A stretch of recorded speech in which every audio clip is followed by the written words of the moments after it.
Welcome, everybody. It's the Betway Beat brought to you by SoccerBeat, and I'm Peter Toit, and I've got the man, Farouk Khan, ex-Kaizer Chiefs coach, sitting with me. And today's show, you'll see exactly why, when you listen to the show, why Farouk Khan is on the show. This, Kaizer Chiefs fans out there, this show is of vital importance to you guys out there. This is an incredibly important show, and I want you to voice your opinions on this show, because your opinion is going to count. Your message is going to go to Kaizer Chiefs.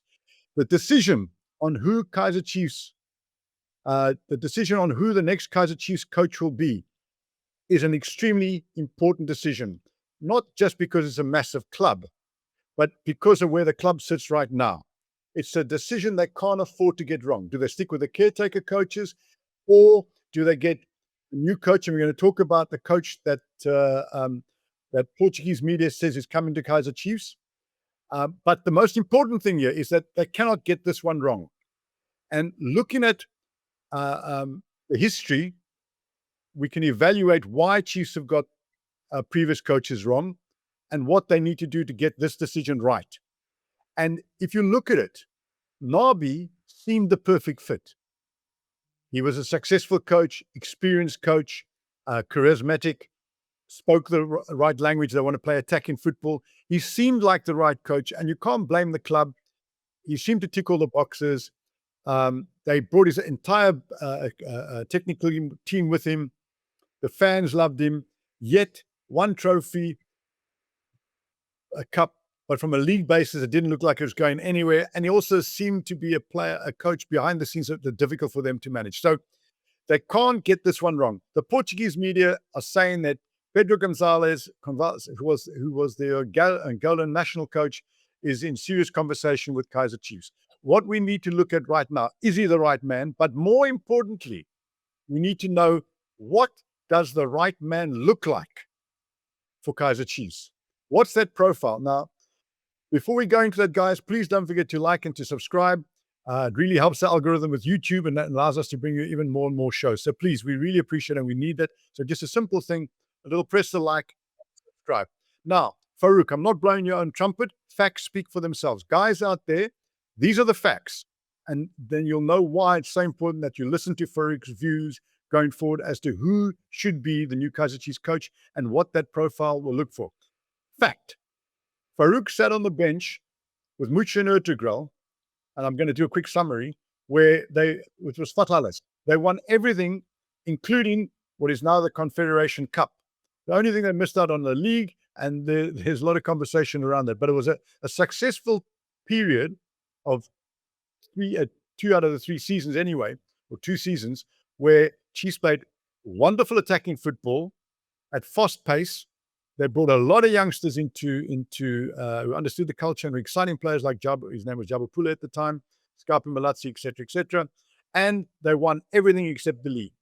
Then Farouk sat on the bench with Ted Dimitri, where extremely successful, won the league twice, and played exciting football, and had the kind of players in the team like Skara and Gabesa, the Black Jesus, that everybody, including myself, fell in love with. So Farouk has sat there when the team has been at its most successful. The only other successful period after that was under Baxter, where, with all due respect, they played a lot more, let's call it percentage football, but they still brought the results, but it wasn't filled with youngsters, and nor was the football that exciting, but they did the business there. So Farouk, you're absolutely the right man to sit in this chair and tell us, what are the criteria that Kaizer Jr. and the rest of the technical committee should be looking at to get the right coach? And Nabi seemed that guy. But before we go into that, let's talk about the guy that the Portuguese media are saying is the man that is front running for the Kaizer Chiefs role, Pedro Gonzalez, the ex-Angolan coach. Well, Peter, there's not too much that we know about Pedro Gonzalez in that what we've seen on the internet. You know, he's had some experience at club level, not with some of your bigger clubs, but as an assistant coach, he went on to coach youth teams also in the Portuguese league. And then ultimately came to Angola and coached the national team. He had some success, qualified them for, I think it was one of the CAF competitions. But that's all we know about him, you know. So I don't want to talk too much about what he can or can't do the job. We've seen in the past that when coaches come, there's always a lot of expectations, but these expectations are sometimes not met. What I think is important is for the employee, which in this case is Kaizer Chiefs, to ensure that they tick all the relevant boxes. And I want to start off by saying, Peter, football culture, playing philosophy are super important when employing a coach. And you can't underestimate that importance. I think offline we spoke about an example of Bayern Munich. Bayern Munich under Job Heineke was the coach at the time of Bayern Munich, most successful coach at the time. But then the hierarchy realized that the brand of football he was playing was not synonymous of what they wanted to achieve. They realized that football is evolving. Teams are now playing a different brand of football. They wanted to compete in Champions League. They wanted to ensure that they have the right man at the helm. And then they went and looked for Pep Guardiola from Barcelona at the time. They got him specifically, not that Job Heineke was a bad coach, but because they needed somebody to bring back a culture, to bring back a philosophy of style, which they were looking to bring into Bayern Munich. Similarly, having had a number of chats with Kaizer in the past, he's a great believer in playing an expensive, attractive brand of football. This hasn't been the case. I mean, if you look back from the time when I was with Ted and Mushir, there's been a number of coaches that have come. I was there as early as Dollars when I was head of youth development. Then Mushir came along, and there was the dual coaches of Ace and Doctor when Mushir and I went to centers. And then when I got back to Chiefs with Ted at the helm, we were quite successful at the time. And when we finished our tenure, then came Middendorf. I think there was Vivi, there was Steve, there was Bob. They had some success, but for different reasons, it wasn't sufficient for the fans. The fans wanted to see more. And up to this point in time, Kaizer Chiefs haven't found that person. So they got to be very careful. They have to ensure that the person that they identify understands the club identity, understands the club's culture and their playing philosophy, and is able to maximize the potential of the club. One of the things we must be mindful of, Peter, is that Kaizer Chiefs have an academy and they identify some of the best talent we can find in the country. They also need that talent as a pipeline to come through into the first team. It has been a case of some hits and more misses in the past. So I think that's an area where the new coach needs to come in and ensure that those young players, those players that we've seen, the Villacazis, the Novos, etc., have a smooth transition, like we did when I was with Mushil and with Ted. We had a number of those players coming through. You can remember at one stage during Operation Fat Hours with Mushil, we had 7 academy graduates in the first team, not sitting on the bench, many of them being starters. So this is the ultimate dream of what Kaizer Chiefs want to be able to achieve.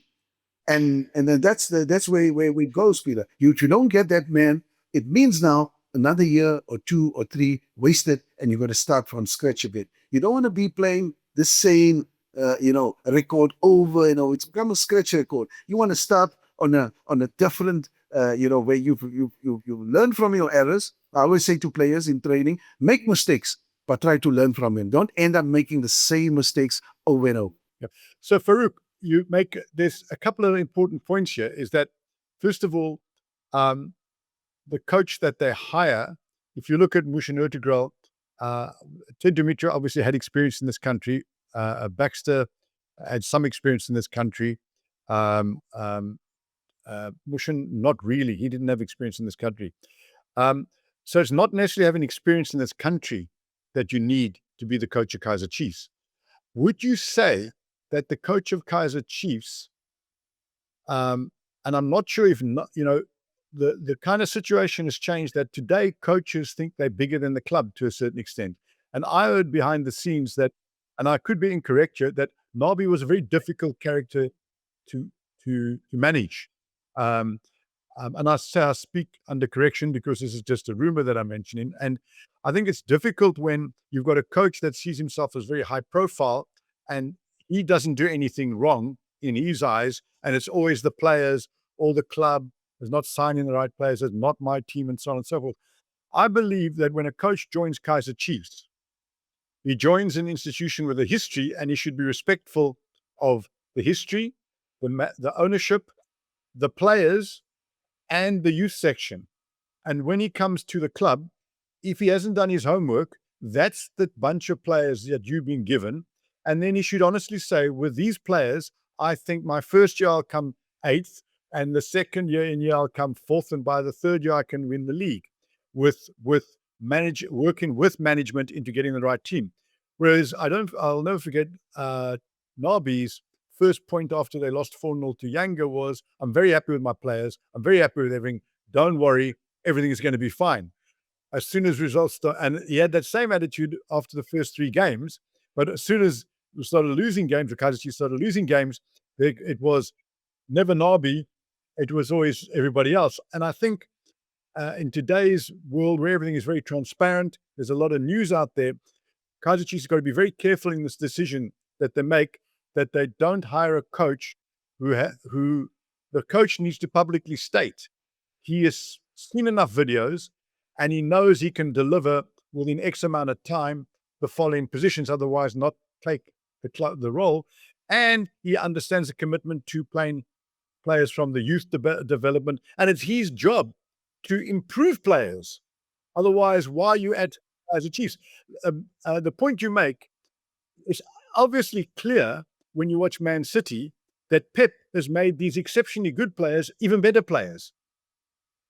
So coaches, whether they're Chiefs, Pirates, or Sundowns, their role is to take what is generally speaking the best group of players. There can be a debate on some of them, but generally the best group of players, and they're certainly well looked after and well paid, to make them into better players. And I think that's where Nabi failed. Nabi, in my opinion, and I think a lot of Chiefs fans out there as well, did not make guys like Shaba, Vilakazi, etc., especially the youngsters, better players. Modi maybe improved a little bit and so on and so forth. But generally speaking, I don't think he made those players better players. And I think that's the hallmark of a coach. Now, you were under Ted. He got the best out of Black Jesus, Skara. And Skara was unbelievable. Nowhere else did he play that well. If you look at Mushin, look what he did with Jabapule and the host of other youngsters. That is also a testament to yourself because you were there as well. Where is that going to happen with a new coach? And I want to throw this in. With Gonzalez, though, and I hope I'm pronouncing the name correctly, Coach Pedro, he does look like a coach, though, that's got a huge experience with youth. And I know Chiefs are not looking for a youth coach, but he's coached at a senior level. And if I look at his CV, the one thing that stands out is that he's got a lot of experience with youth. And the Portuguese youth have been certainly the best in Europe. And maybe it may be a good fit if Chiefs fans be patient and say, listen, I'm here for 3 years and I'm actually going to turn your youth players into top quality players.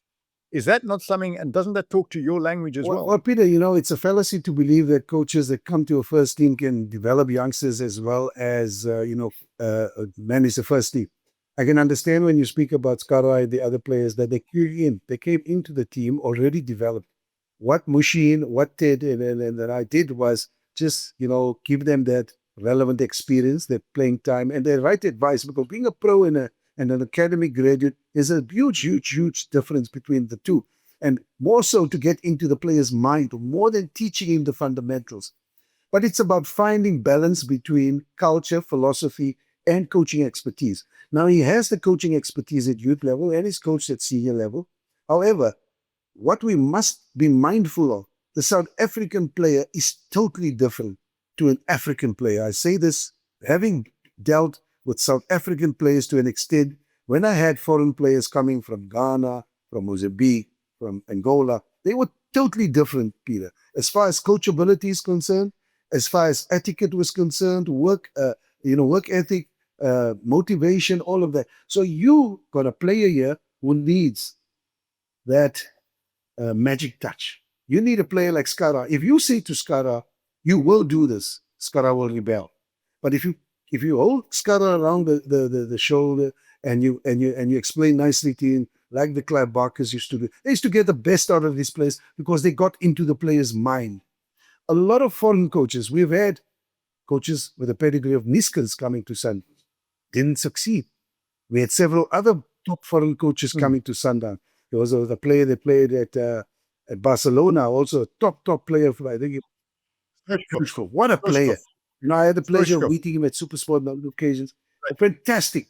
But he would go to an extent and say, you guys don't know how to take free kicks. He puts the ball down and bends into the corner, not realizing that he was actually undermining the players. He was making them feel inferior to some extent. He thought, if I do this, I'm going to motivate. Do that in Europe, players will accept. Wow, they'll marvel at the coach. Here, players take it differently.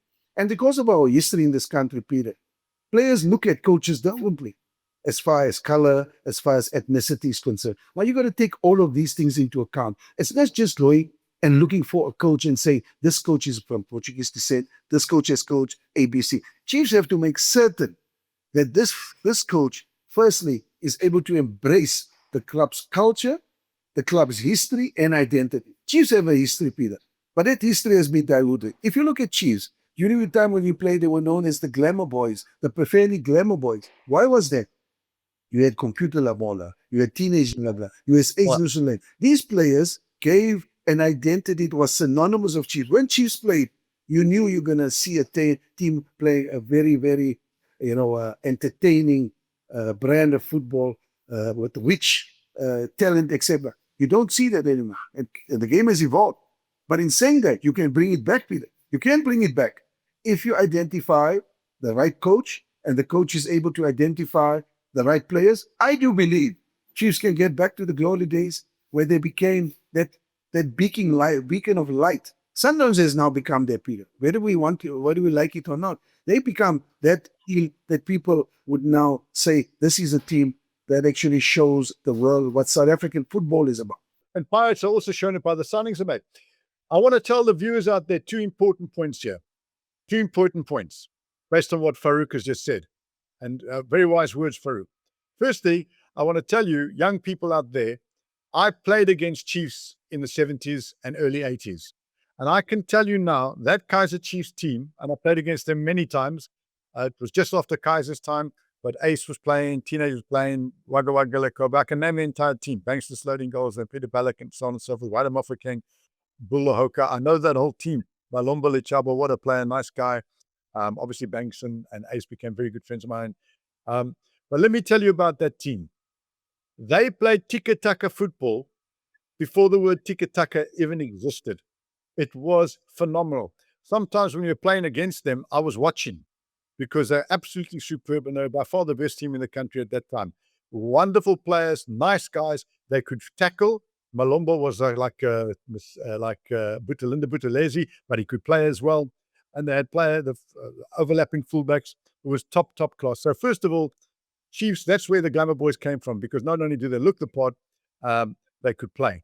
So that's the first thing. The second point I want to make is, and I think Farouk doesn't realize what he's really said here, and he's too modest to say it, but there's one common denominator in when Chiefs was successful was the development of the youth. And this man in the studio with me right now, Farouk Khan, was responsible for that. And I think, Farouk, I don't want them to take you away from us, but I think that someone of your experience there, if it's not going to be you, Chiefs have got to get someone who has the same ability as Farouk to mold young South African players into the players that they became. And Jabapule is a perfect example of it. And there are many, many others. I don't have to go through them right now. So I think on the coaching side, the long-term change that Chiefs have to make is that there's got to be more youth players pushing those first team players. And if they can get 5 or 6 in the squad, but really pushing that first team players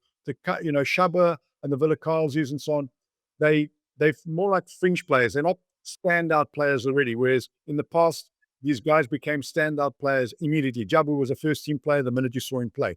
So that's what I'm talking about. Although I think Villa Carlses has got that kind of potential. That's the first thing. They've got to get a coach who develops that. But the first team coach, I want to put your head on. I want you to make a statement. Would you hire Gonzalez, as the media is saying in Portugal that they're talking to him? Would you hire him? Yes or no? I would go as far as saying no. I wouldn't just hire somebody that doesn't have the pedigree and the record, especially having at least some sort of idea of what South African football is about, not what you've seen on TV or on social media. So I'll be very, very careful. Marginal days, Pedro Gonzalez, more so about ensuring, firstly, that we draw up a plan of action which says we have to go back to our roots. By that, I'm saying play the football that made Chiefs the institution that it is today. Ensure that our scouting is in line with that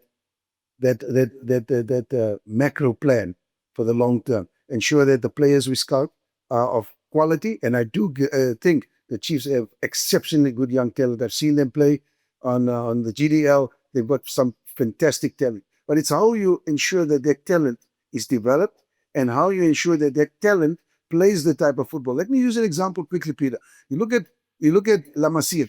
La Masia youth are developed on the model which speaks to you about the style and the philosophy of play of the first team. Any player that comes through the system is a mirror of what the players in the first team are. Obviously, at the level that they are coming through. When Yamal was quite young, he was already being molded to be that particular player that he is today, and so many others. Pedri, the list is endless. So this is the blueprint that Chiefs need to make sure of. Ensure that firstly, they have the blueprint, ensure that the blueprint speaks to them about the coach they should hire.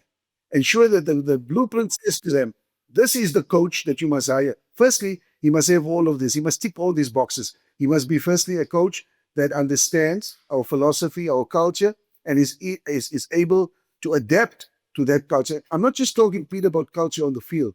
I'm talking about the player's lifestyle. I'm talking about the player's diet. I'm talking about where the player comes from. When, for example, the player goes for a cleansing ceremony, you mustn't say to him, "What's this cleansing thing? This is all mumbo jumbo." You must ensure that he goes for that because that's part of his culture. So if you don't understand his culture, his beliefs, you understand, then how do you then coach it? So that's the first thing.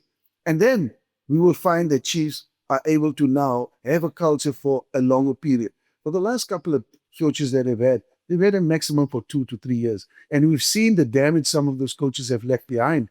They've actually diluted the playing style and the game model and the philosophy of Chiefs now, where every coach that comes in, Peter, brings his own philosophy. And as you mentioned, Nabi came with his own. He was frustrated, he was stubborn because he couldn't get the team to play the way he wanted. He wasn't happy with the players, etc., etc. And these problems are going to happen with the next man if you don't fix it up. If you do what you've been doing in the past, you're going to get what you've been getting. That's something that I want to leave with you, Peter. If Chiefs do what they've been doing, they're going to be getting what they've been getting, which hasn't been a smooth process. Proof of the pudding, Farouk, is that the two best clubs in the world right now, and I watched PSG play Barcelona last night, both those teams are packed with players that came through the youth ranks at PSG and at Barcelona, and they are arguably with Real Madrid the two best teams in the world right now. So and PSG changed their policy recently of bringing young players in as opposed to big name stars. So number one criteria you're pointing out is get that youth policy right and get those young players in the first team and have the right people involved in youth, and they solve that problem for the head coach. Viewers out there, let us know what your criteria are that you feel that the club should be doing in hiring a new coach. What are the points, and what do you think of Pedro, the ex-Angolan coach? Would he be an A+ for Kaizer Chiefs? Thanks very much, guys. Please don't forget to like and subscribe. Really appreciate it. Farouk, as ever, most informative. Appreciate it. Cheers.